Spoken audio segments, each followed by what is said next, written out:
Hello students, you are again welcome in the Shardabai Pawar Mahila Mahavidyalaya. Here we are taking lecture number 12 of first chapter, Some Basic Concepts of Chemistry. तुमचं सर्वांचं आपल्या शारदाबाई पवार महिला महाविद्यालयामध्ये स्वागत करतो. हे आपलं 12वं लेक्चर आहे की ज्या ठिकाणी आपण some basic concepts of chemistry हा चॅप्टर अभ्यासत आहोत. आता हा चॅप्टर पूर्ण टीचिंग करून झालेला आहे. मग याचं ॲप्लिकेशन कसं करायचं, तो ॲप्लाय कसा करायचा, त्यासाठी एक्झरसाइज दिलेला आहे बघा. चॅप्टर संपल्याच्या नंतर शेवटी एक्झरसाइज दिलेला आहे. त्या एक्झरसाइजला हा चॅप्टर ॲप्लाय कसा करायचा आणि न्यूमेरिकल एक्झाम्पल्स कसे सोडवायचे हे या ठिकाणी मी सांगणार आहे.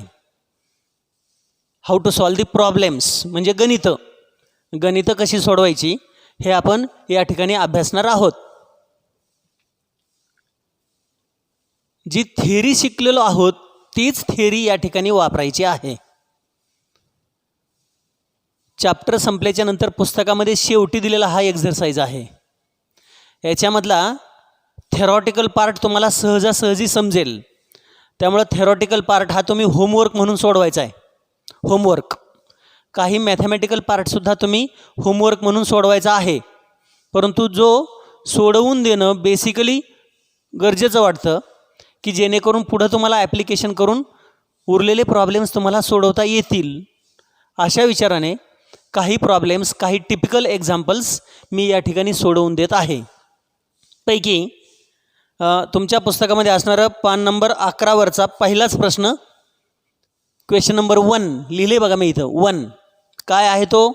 Choose the most correct options.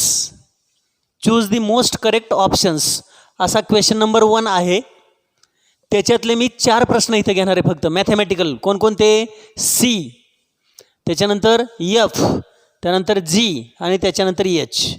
एवढे 4 प्रश्न मी या ठिकाणी या लेक्चरमध्ये सोडवून घेणार आहे. Let us see it 1 by 1. आपण एक एक बघूया. पहिलाच प्रश्न हा आहे. पहिला प्रश्न काय आहे बघा. तो पहिला प्रश्न असा आहे, which of the following temperature will read same value on Celsius and Fahrenheit scales. म्हणजे खाली 4 ऑप्शन दिले ते ए, बी, सी आणि डी. हे त्याचे 4 ऑप्शन दिलेले आहेत. तर 4 ऑप्शनपैकी काय म्हटलं आहे, या 4पैकी असं कोणतं टेम्परेचर आहे की जे सेल्सियसमध्ये जेवढं असतं फॅरनहाइटमध्ये सुद्धा तेवढंच असतं. तर ते आपल्याला सोडून बघायचं आहे. पहिला प्रश्न म्हणून मी इथं पहिलं लिहिलं आहे. सीला मी क्वेश्चन नंबर 1 म्हणतो. त्यानंतर एफला म्हणतो आहे क्वेश्चन नंबर 2. त्याच्यानंतर जीला म्हणतो क्वेश्चन नंबर 3 आणि आणखी एक आपण घेणार एच, त्याला म्हणतो आहे क्वेश्चन नंबर 4. असे 1, 2, 3 आणि 4 प्रश्न मी इथं सोडवून घेणार आहे. बघा पहिला, which of the following temperature will read same value on Celsius and Fahrenheit scales.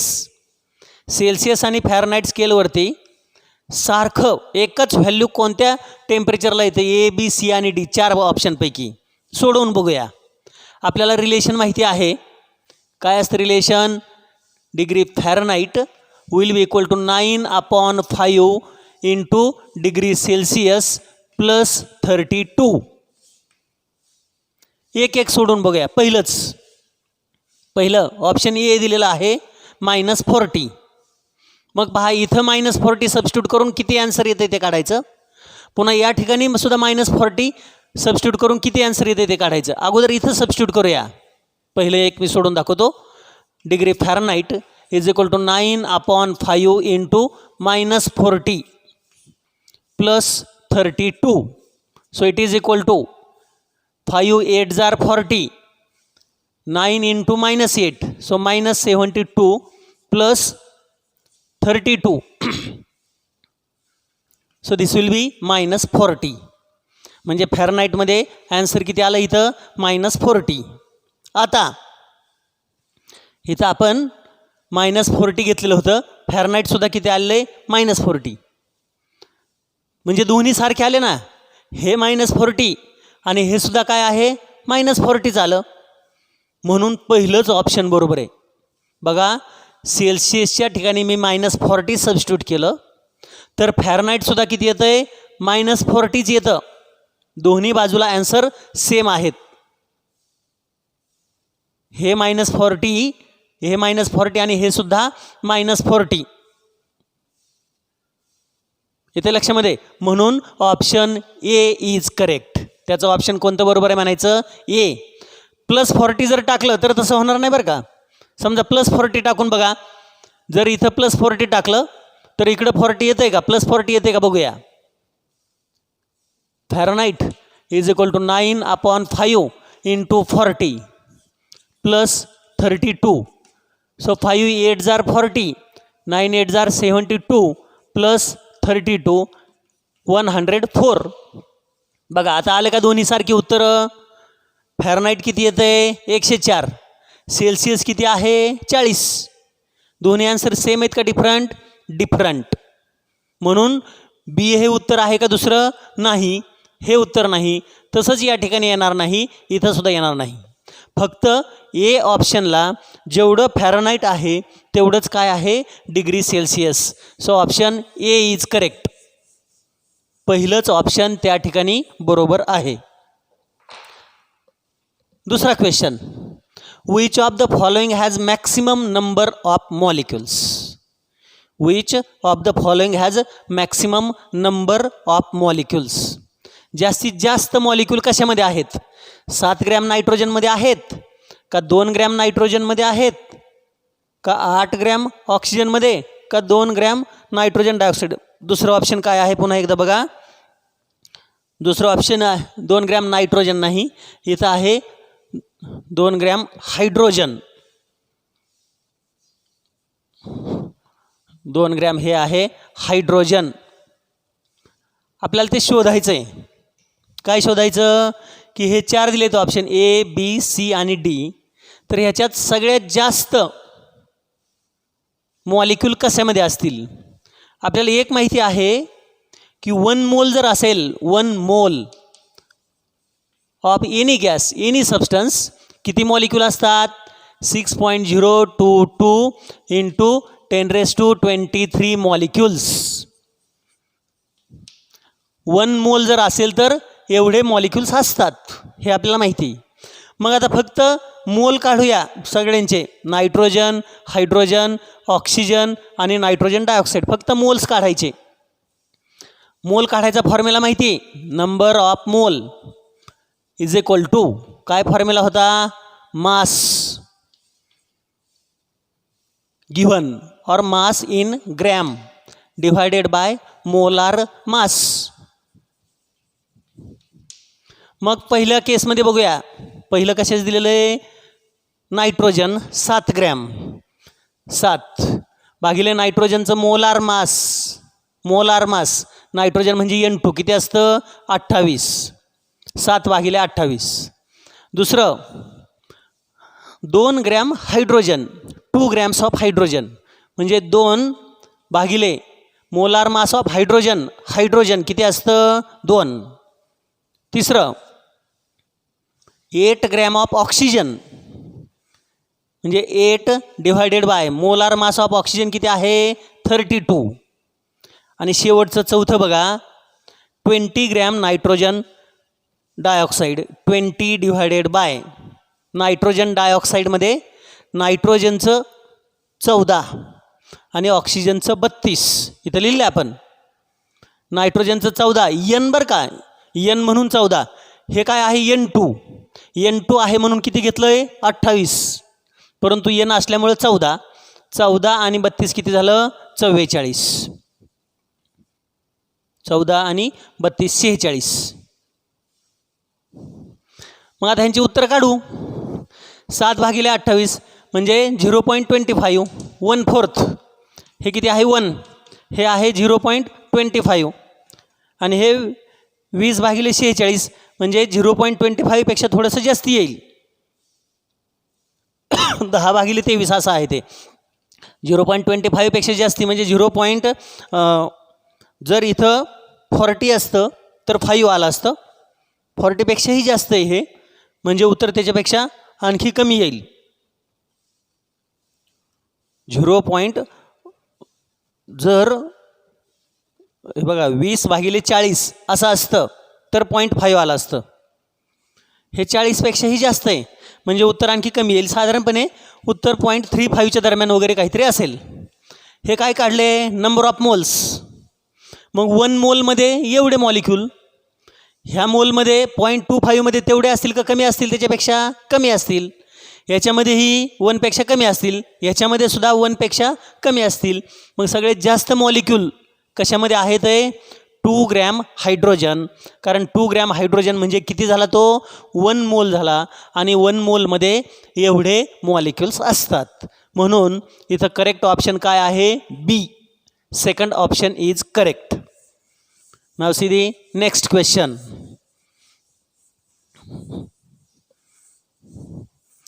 मोल कन्सेप्ट खूप महत्त्वाचा आहे. How many gram of water are present in 0.25 mole of it? 1 मोल म्हणजेच काय असतं? Molar mass. 1 मोल म्हणजेच काय येणार? याचा अर्थ मोलार मास ऑफ वॉटर. सांगा, वॉटरचं मोलार मास H2O, याच्यामध्ये 2 हायड्रोजनचं 2 आणि ऑक्सिजनचं 16 म्हणजे किती झालं? 18. वॉटरचं मोलार मास किती आहे? 18. म्हणजे 1 mole of water is equal to 18 gram of water. 1 mole water म्हणजे किती? 18 ग्रॅम वॉटर, कारण त्याचं मोलार मास तेवढे. आता इथं काय म्हटलेलं आहे? How many gram of water are present in 0.25 mole of it? किती ग्रॅम असेल पाणी, वॉटर कशामध्ये? 0.25 मोलमध्ये. 1 मोलमध्ये किती ग्रॅम आहे? 18. तर काढायला कितीमध्ये विचारले त्यांनी? 0.25 mole of water is equal to how many gram? x gram. Doing cross multiplication. So x into 1 is equal to 18 into 0.25. So x will be equal to 18 5s are 90, 0, 18 2s are 36 plus 9 45, 1 2 1 2. So 4.5 gram. 0.25 mole of water is containing how many grams of water? It is containing 4.5 gram of water. So 4.5, which is the correct option then? A, B, C or D? It is option A. How many grams of water are present in 0.25 mole of it? That is 4.5. So option A is right. Now last question. See, one more question there. Here option A is right. Now the number of molecules in 22.4 centimeter cube of nitrogen gas at STP is? शेवटच्याच लेक्चरमध्ये बघितलेला आहे.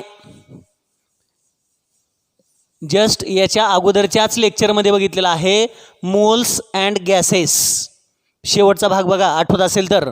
1 mole of any gas, कोणताही gas जर 1 मोल असेल तर त्याचं volume किती असतं? 22.4 डेसिमीटर क्यूब. म्हणजेच त्याच्यामध्ये एवढं जर घेतलं तर मॉलिक्यूल किती असतात? 6.022 इंटू 10⁻23.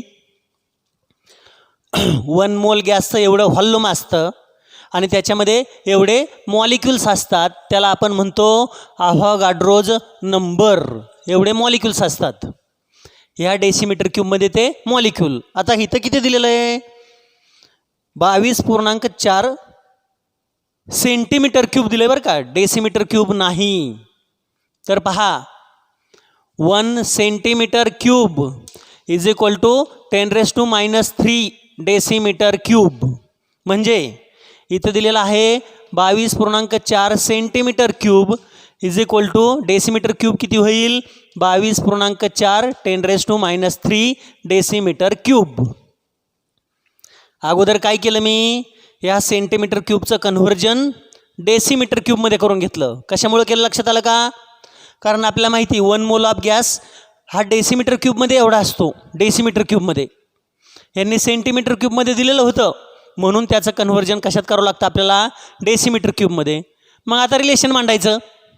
हे रिलेशन 22.4 डेसिमीटर क्यूब असेल तर 6.022 इंटू 10⁻23 मॉलिक्युल्स.